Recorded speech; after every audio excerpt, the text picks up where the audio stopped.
Welcome to Have a Kind Word with Yourself, a podcast that helps us to keep kind, creative, and connected. My name is Rose Kondo, and I'm your host.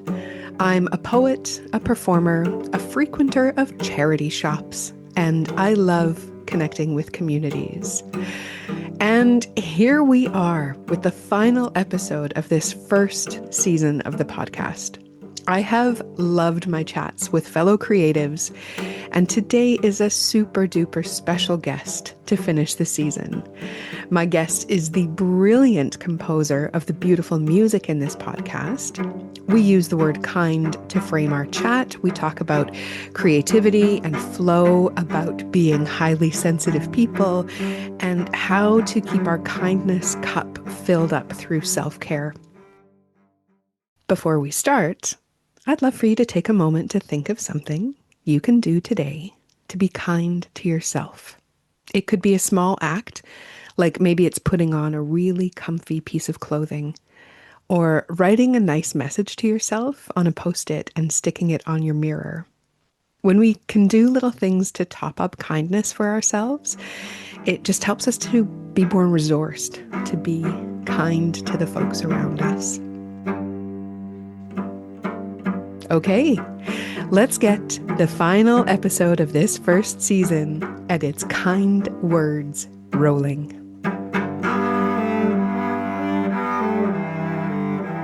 My guest today is Eleonora Rosca. Ellie is a musician and music therapist based in Romania.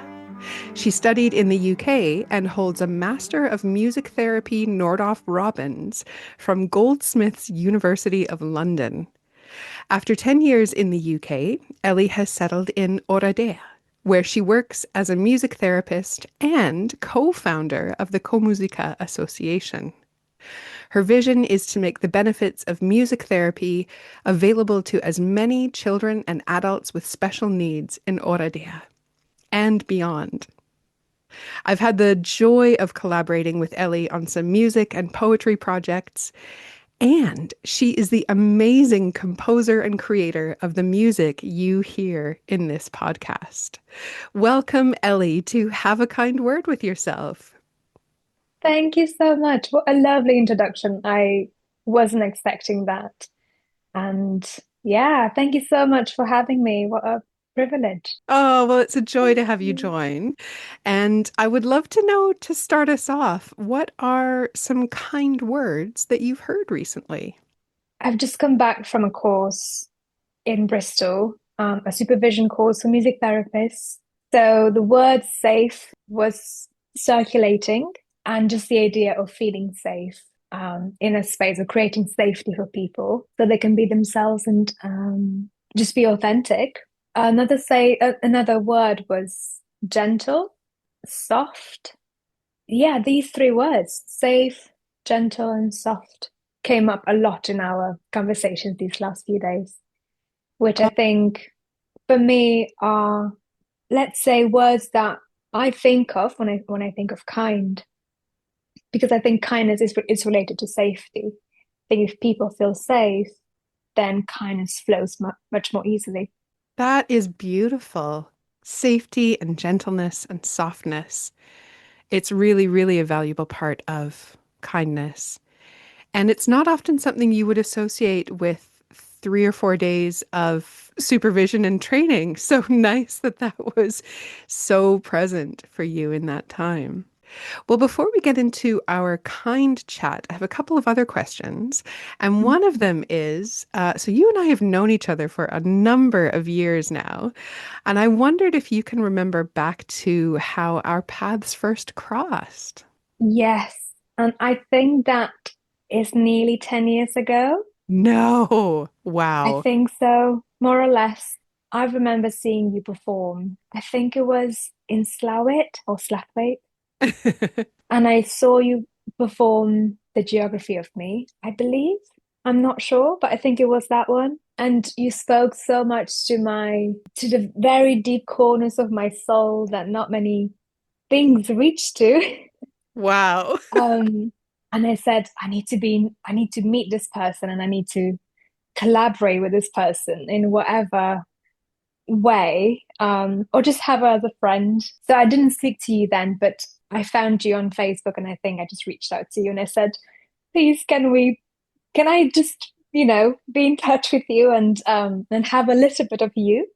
Um, and then I think you came up to see us at Westwood in Baltimore. And I mean, that is quite interesting if you think about it. I just reached out to you and then you came to my house. Yeah. I remember that so well. That performance it was excerpts of my show, The Geography of Me, and it was, I think, a fundraiser for the Moonraking Festival in That's Slough. it. Yes. Yeah, I do remember now. And your message just came through and was so lovely, and I was just so intrigued and went to Westwood Center where you were living at the time and had such a lovely chat. And it really was the spark of both a wonderful friendship, but some amazing creative collaborations. And so we would get together and improvise. So I would bring some poetry and you'd have your piano and your cello, and we would just create these pieces together. And then you compose the music that is used in this podcast, but it was originally used for my third show, The Empathy Experiment. And it was always something, I remember we would talk about it where it would go into this other kind of realm of creativity. It was something really special. Yeah. I mean, just you talking about that is giving me I'm just thinking about embodiment and how I'm embodying what you just said. Yeah, I'm just getting goosebumps all over. What a wonderful kind of creative, out of this world experience it was for me, getting together to improvise and to create together. I think art and creativity does that to people. It's that really deep connection. And maybe it sounds cliche, but you can't have that over discussing numbers and spreadsheets, you know? But how wonderful to meet each other with you with your words and me with my music and lack of words, but to create that kind of interwoven artistic or creative process. And sometimes it wasn't about the product, it was about the process. And then you would maybe have a product that you weren't quite expecting, but the process itself is so enriching. Yeah, it was so wonderful. I do miss that time. It was a real privilege. Yeah, definitely. Side note, I do keep looking at flight costs for Romania, so I'm hoping to come over at some point, even just to have a weekend where we get to play like that again, because it was so much fun. I also wondered, so in my introduction, I talked about the work you do as a music therapist, and of course you have done some composing and playing and some teaching. I'd love to know what you love most about the creative work that you do.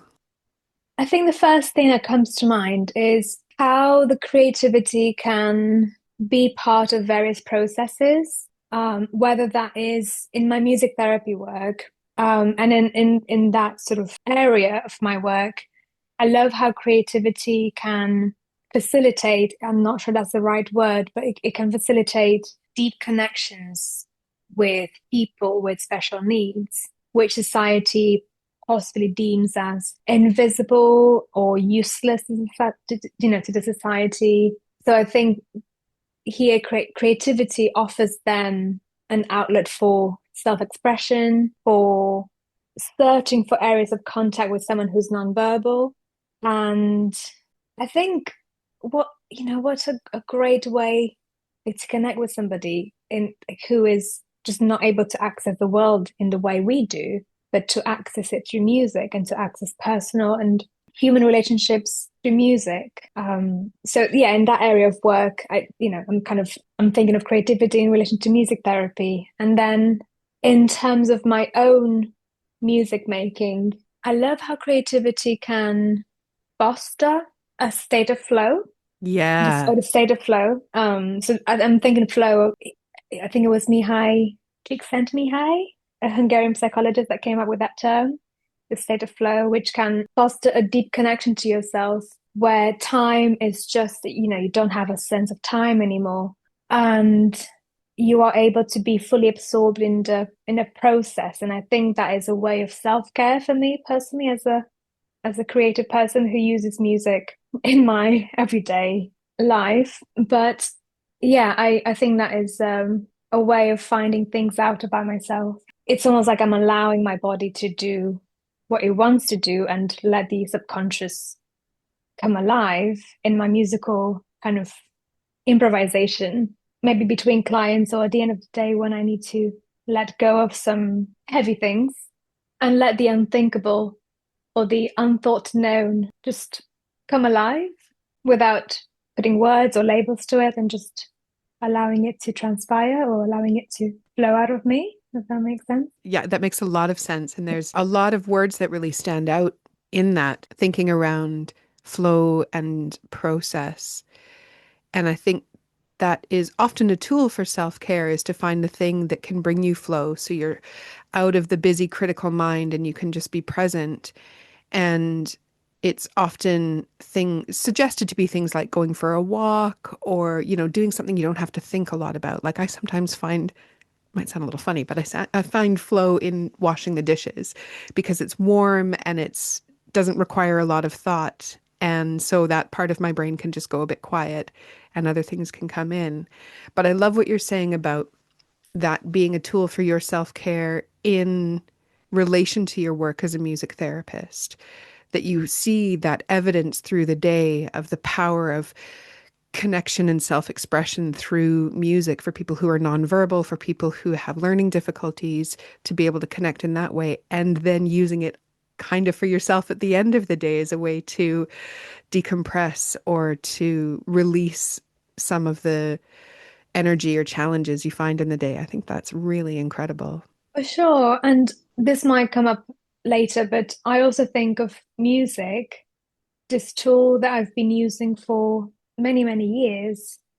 And the idea that I've learned music as a thing that needs to be perfected. And therefore, I think, okay, I need to use this, but not to be perfect. So that took quite a while to understand it doesn't have to sound perfect or be perfect. So I think that's a bit of like a revolutionary thing for me. All these years as a classically trained musician, well, you need to practice more, it needs to sound perfect. And then I'm using music to not be perfect, to show, rough parts of myself through music. Some people it can sound like, oh, that's a little bit, rough sounding. Yeah, because maybe that's how I feel that day. And yeah, again, it's not about the product, it's about the process itself. That sounds incredible. The releasing of the perfection that was so part of your training as a really empowering tool now. Wow, that's incredible, Ellie. And I can imagine it's a boost of your own empowerment to realize that and to then be able to play and have fun and bring out expression. Well, this is laying some incredible groundwork for our discussion. So we're going to get into the kind chat. And as you Mm. know, I'm using the letters in the word kind to help frame our chat. So using K as the first letter, the word I've come up with is kitchen. So what, Ellie, is in your creative kitchen? What do you use to cook up or create kindness towards yourself? I think maybe before I answer that question, I want to maybe highlight the importance of knowing yourself and what you need in order to cook up kindness towards yourself. So I've recently, in the last few years, I've kind of realized I'm a highly sensitive person. I'm not sure if people know exactly what that means, but it's a book written by Elaine Aron, and essentially it's a like a personality trait, and it's I think about 15% of the population is highly sensitive, and sometimes they're almost associated to the neurodivergent population, but not always. So essentially, it's having a more sensitive nervous system and feeling deeply about interactions and being like highly empathetic of others. So then knowing that I'm like that, knowing that I have 5 or 6 sessions in the day where I give so much of myself and I feel so much, not just from my clients, but also, their parents or social workers and so on, then I think, okay, I need to really reset myself. So then I think about how I speak to myself, what do I need? Try and notice how my body feels. I think the body is always the first one to react. And then the thoughts come after, or the thinking process comes after that. But I think learning to notice how my body feels and be uncomfortable with, oh, that's how anxiety feels. That's a chemical reaction. Right. So then if I feel like this, why do I feel like this? And maybe not even identifying why I feel like this is being kind towards yourself. I love that you're starting with that idea of knowing yourself because it's absolutely true. I think if we go back to the metaphor of cooking up in a creative kitchen, you need to know how to use tools in a kitchen. And it kind of helps if you know how to use a hand mixer or know how to turn on the oven. And in a similar way, knowing yourself as a starting point to then know what it is you need to do to create that kindness for yourself seems so fundamental, but it's, I think, a step that's often forgotten about. Yeah, I think it's knowing what you're craving Ooh, yeah. and what ingredients you have to cook up something that you're craving. And sometimes we might not have enough ingredients. And that's when we maybe need a therapist or a friend that may have those ingredients and those tools to create more kindness towards ourselves. I love that. I will use food metaphors in every opportunity that I can, but I hadn't thought about that of like being out of an ingredient that I need to then source from another place, like a therapist or a friend. And I will say, from one highly sensitive person to another, it is so reassuring to learn that language, to think, right, there can be reasons why I'm feeling things so deeply or why I'm affected by things so deeply and that there is a percentage of the population who shares this as well. And that learning to then go into, okay, how do I then sustain myself or thrive knowing this about myself? So, yeah, thank you for grounding that question in self-awareness. Next up is the letter I in the word kind. And the word I've chosen for I is inspiration. So, where do you find inspiration? I think my initial thought comes to nature. I think noticing the small things in nature, whether that's leaves rustling and grounding in that sensory experience, where I need to quiet my thoughts and be in nature and focus on what nature offers me as a sensory experience. Again, it's the body that feels things. That's my always my initial thought. I don't really have much access to nature right now, living in a city, unfortunately, but my thoughts always go to living in Yorkshire and, close to the Peak District, or my favorite country, Iceland, thinking about the volcanic landscape and how, for example, Icelandic music really connects to their world around them, so that's how I hear it. And I think, hearing interviews from various Icelandic composers and bands, thinking, well, yes, we are sometimes stuck in our houses for weeks and weeks because the weather is so turbulent. So all we can do is just be creative and create music about our experience. So yeah, this is quite cliche, but I do find inspiration in Icelandic music that can reflect the nature around them and how turbulent that can be. Nature, music, and I think maybe also the self and how we perceive various experiences, how we process various experiences, whether good or bad, for the human experience, I guess. And I think also the small things, the interactions with people, really honing in on conversations with people that really filled me up, that kind of keep me going for even weeks on end. Maybe that's, being a highly sensitive person, you really value those experiences that do fill you up, trying to hold on to those special interactions. Yeah. So for now, if I were to label them, it's nature, music, people, or the human experience. Oh, there's so many great things in there. Yeah. The area where you lived in Yorkshire was like you said on Bolster Moor and the views, but like you said, being close to the Peak District, which is just so wild. And even though it is in the UK, in this tiny little island, there are moments where you go to it and it just feels untouched. Like you're the kind of only person there. So I can definitely see drawing inspiration from that. And what you're saying about music in Iceland is so interesting. And it's kind of taken my brain off on a tangent a bit to think about. So I'm from Winnipeg in Canada, where it is really cold for a good number of months, and people do go out, but you do try to stay in to keep warm as much as you can. And thinking, gosh, I wonder if that's reflected in any Canadian music in any way. So I'm going to go back and listen to a few things and see if bringing that thought to it changes my interpretation in any way. Because in a way you are forced to be with yourself. And I'm thinking maybe, yeah, I'm thinking of Iceland because we were there a few years ago and we experienced quite, some stormy days where all you could do is just stay inside. Obviously, that's a privilege in itself, being on holiday, but you are forced to look inward. The environment is creating those changes that you have no control over.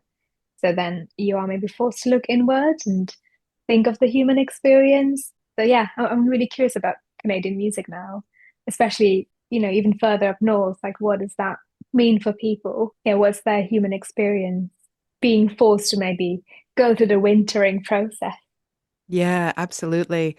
I think it'd be interesting to listen to some traditional Indigenous music as well as maybe some Mm. folk music. So, yeah, I'm starting to create a playlist in my head already. But yeah, that's amazing, Ellie. And definitely agree about those who you interact with who kind of fill your cup and really bolster you. And it doesn't even have to be, I think, a big, profound chat, although I think between the two of us, we probably go to some pretty profound chat places because that's just the default setting that we have. But yeah, with those who you, even going back to what you were saying before, where they bring safety and gentleness and softness from that place, I think it provides a really fertile ground for inspiration. So yeah, that's beautiful. So the next letter in the word kind is N. And the word I've chosen for N is noticing. And you've been talking about noticing in nature and noticing different ways that you are inspired. But this question is actually more about what are you noticing about kindness in particular these days? Well, I had a lovely experience with 15 music therapists these last few days. So being on the supervision course meant that I was meeting with my course mates, which who I normally see online, but we had 3 days when we were all together. It was just really wonderful to be with people who have a very similar psychologic kind of profile as I do. And I think it does take a certain type of person to be a therapist or a music therapist. And I think creating that space for each other to, again, to feel safe, to, it's okay to be gentle, and it's okay to be soft. You don't have to be tough and rough because that's what society expects us to be. But it was a wonderful place to be the gentle one and the soft one. And even our course leaders were the soft ones and the gentle ones who weren't saying, oh, this is the way. They was asking, but what is the way? You know, sitting with the unknown and not having the right answer was really refreshing as well.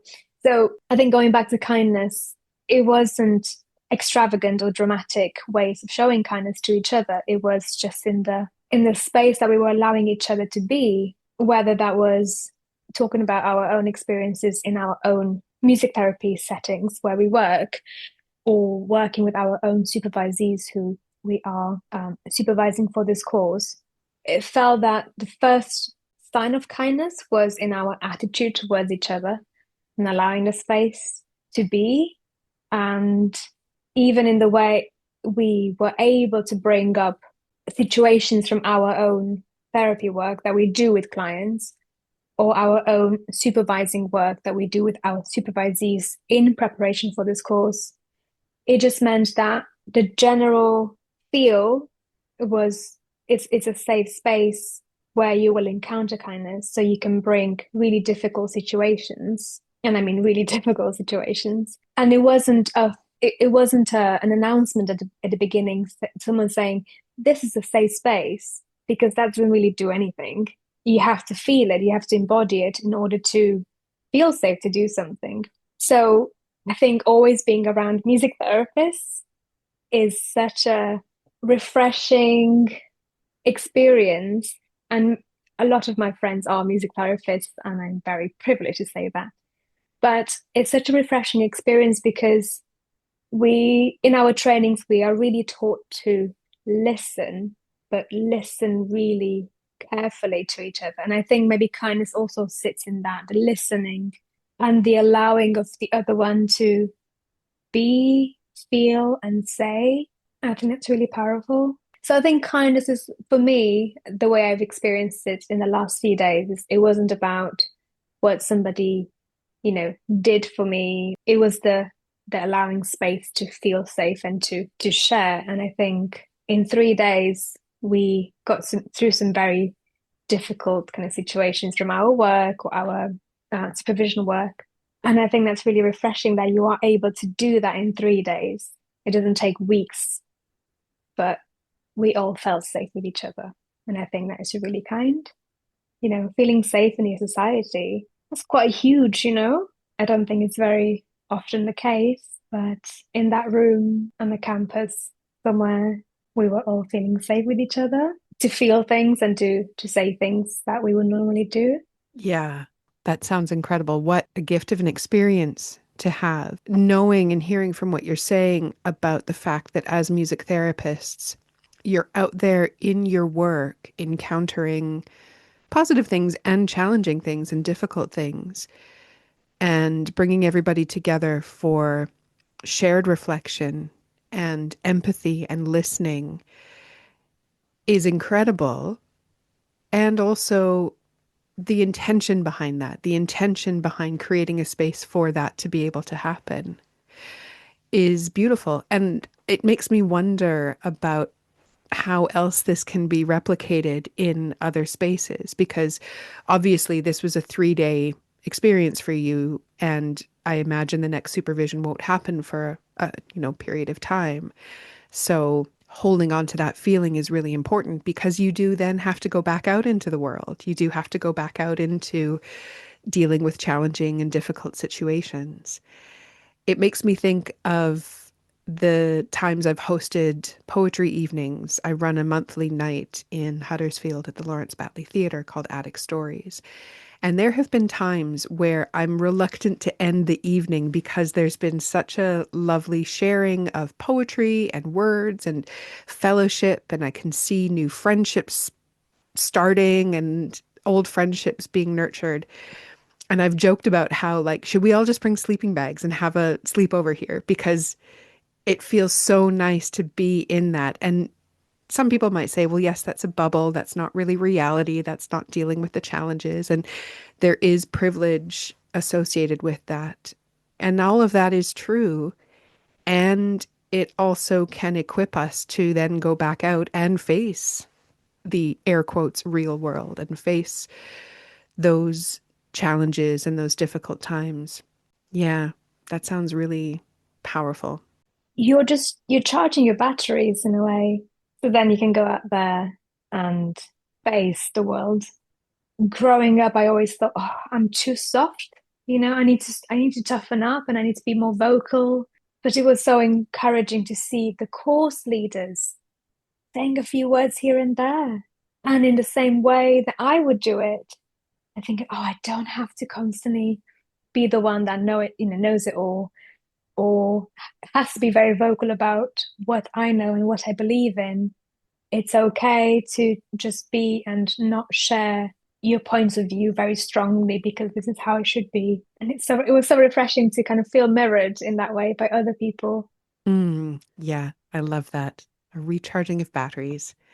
We don't have to, as soft or gentle or sensitive people, we don't have to live in opposition to what's natural in us, to that natural sensitivity, that it can be the power that we bring to the world.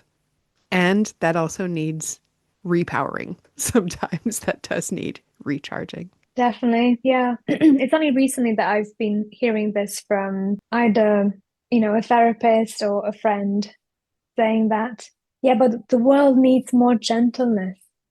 And I know it's hard to be the gentle one, but the world needs more gentleness and gentle people like yourself in order to soften you know, soften this world with all its rough edges. And that was so lovely. I was, oh, yes, I don't have to be tougher. There's a lot of tough people, or, acting tough because they are in a survival mode or whatnot. But to be true to yourself and to your own way of being, that was really encouraging. Like, yeah, I can be the soft one. It's okay. Ah, beautiful. I feel like we keep circling back to that idea of knowing yourself, and that journey to knowing yourself is not always easy. It's sometimes difficult to recognize those things and think, maybe I'm speaking for myself, but to recognize a sensitivity or a softness and think, oh, I don't know, can I exist in the world this way? And what you're saying is, yeah, and it's needed. And that kind of leads really beautifully into the last letter of the word kind, which is D. And the word I've chosen for that is dream. And so, what do you dream of for kindness in the future, Ellie? I don't really know how to answer that because it's such a weighted question in a way, seeing the world as it is now with all its complexities and things that we don't have control over. But I mean, maybe I'm just thinking of the space around ourselves, like our, closest kind of vicinity. Like, how do we have control over that?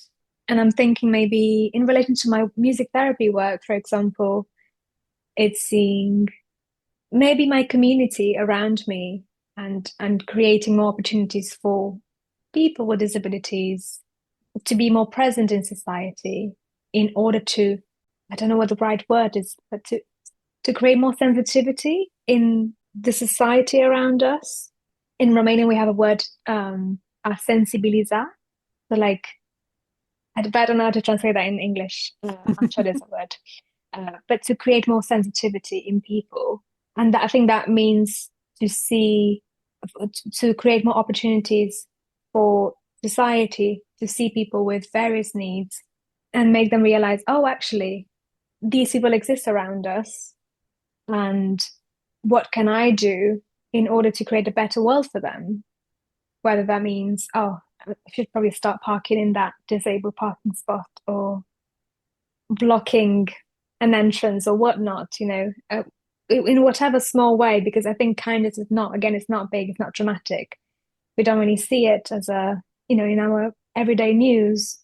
Kindness is small, and with you becoming more sensitive to your neighbor or your close one and think, oh, how can I create a better experience for them? Whether that is, like I said, as a really small thing. And I think that maybe has an effect or creates like snowballing effect, maybe. For me in Romania, that's been I think having that intention, I want to create more visibility for these people with needs so they can be seen in society because the society and the medical system and the social system around them is so broken that we kind of tend to just hide them in their residential centers or NGOs, day centers, and so on. And I think, well, they need to be seen, they need to be out in society. So I think through music, that's been quite a powerful experience for me and for them, to be seen in a park doing African drums together or, be seen on national television because we had interviews and people were just seen partaking in music making. I'm like, wow, I mean, they're just people like accessing music and, having a human experience. So yeah, sorry, that's a really long answer to you. Really complex question. I didn't know how to answer that. Yeah. It's a big question for sure. Because, as you say, when you think about putting things out into the world where there is just so much suffering and anguish and anger and malevolence happening, it can feel completely overwhelming, anyways. But for a highly sensitive person, it can feel very much like, where do you even start? And everything you're saying about that very localized work that you're doing And the process of it, the process of sowing some seeds of visibility that is hopefully going to grow some understanding, grow some empathy. Fundamentally, that's what we can all do. We can all do that very much within our own immediate communities, is looking at what am I able to do? What am I equipped to do right here in this community? Is it, as you say, working as a music therapist and bringing visibility to people who aren't generally particularly seen in other communities? Is it volunteering at a food bank? Is it, those, whatever it is that you feel is within your capacity to do, it does plant seeds of kindness. And we might not always see the growth of that right away. We might not always have it land in the ways that we would want to, but often it does. And that benefit, that ripple effect, which has gotten mentioned a few times in these chats, the way that it's rippling out in expected and unexpected ways is ultimately a really, really important thing. Yeah, I mean, there's 8 billion of us. So what a strong community that could be, and what a strong kind of change we could create if everyone thought like that. So yeah, even thinking if your impact is so small because you're only one, but like yeah, when I was thinking earlier about the snowballing effect, I was actually thinking about the ripple effect, like how that can reach further and further. And I think even in my work, I'm seeing people become more aware of well-being, NGOs applying for funding so they can have music therapy. And I'm like, what? They're doing this so I can work with these people because they believe in what I'm doing. And Wow.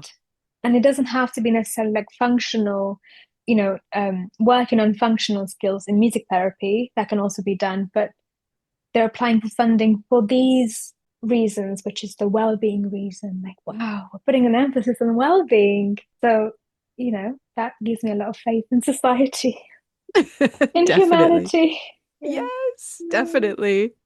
I love too how we were just saying, it's overwhelming to think of changing the world, but then thinking about the 8 billion of us all sharing this planet, maybe those ripple effects could reach a few billion. Oh, A this few is galaxies. Yeah. a few galaxies. Yeah, exactly. Forget about just sticking on this planet. Let's go across the Milky Way and beyond. Ellie, I this love is that. such a lovely, lovely chat. I've really enjoyed exploring all of this with you. And we're coming to a close for our chat, and I've got a couple more questions. One of them is keeping in the theme of this podcast, hopefully helping people to keep kind, creative, and connected. Do you have a top tip for how we can keep kind, creative, and connected? I think staying curious towards yourself and towards those around you. I think, yeah, listening deeply. One thing that I've noticed again this weekend was someone just sighed at the end of having said something. And we all like kind of sighed as well. And then that person said, oh, I wasn't expecting you to react to my sigh. And everyone, no, we're music therapists. We're taught to to listen really closely. So I think staying curious and listening really closely was such a big part of, what it is to be a music therapist, really listening to the things that most people would miss out, like a small sigh in a room of, 17 people, including the leaders, really listening to. But I think that's also part of being a highly sensitive person. Yeah. You listen to I don't know how to say, but you listen to the unlistenable aspects of others. Mm. You feel the energy of a room before you walk in, even. Yeah. Yeah, so staying curious, listening closely to others, to yourself. I think looking at your own embodiment and your own bodily reactions and how you can be kind towards what your body is feeling before your mind can even like create a thought. And maybe even seeing that in other people, like, okay, I think maybe this person is feeling a bit anxious. How can I create a space for them to feel anxious, to feel what they're feeling? Those are Yeah. amazing tips. Those are incredible tips. brilliant. Yeah. Staying curious about yourself and others, and that deep listening and recognizing the embodiments of how we're feeling.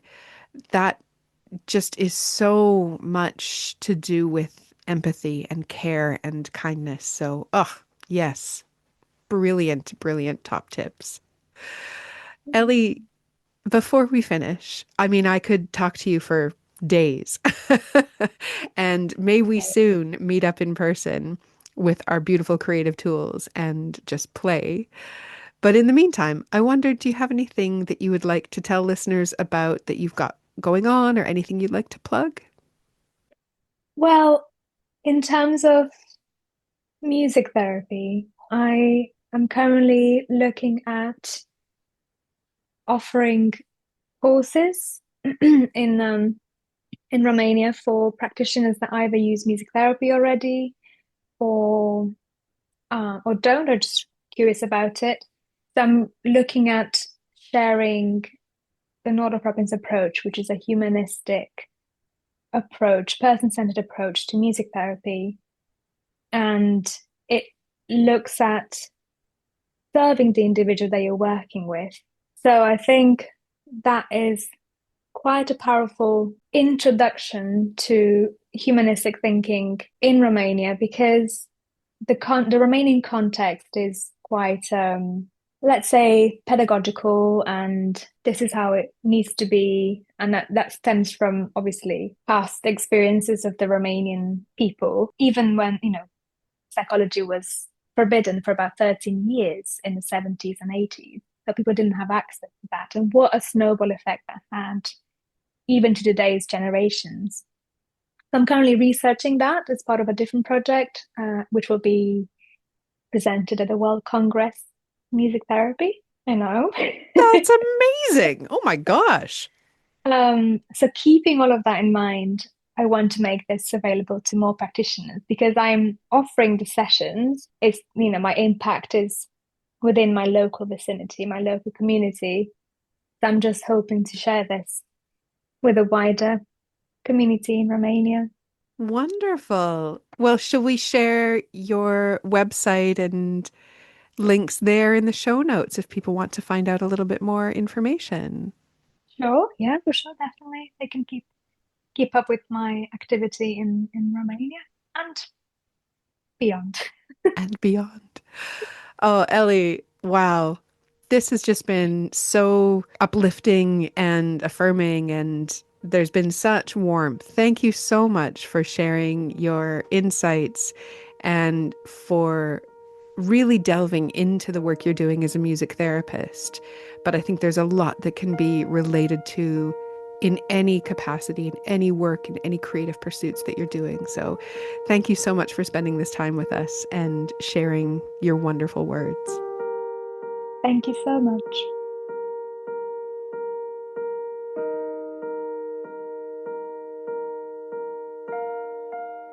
Sometimes I hear of work that people are doing, and I think, yup, that is such a good fit for that person.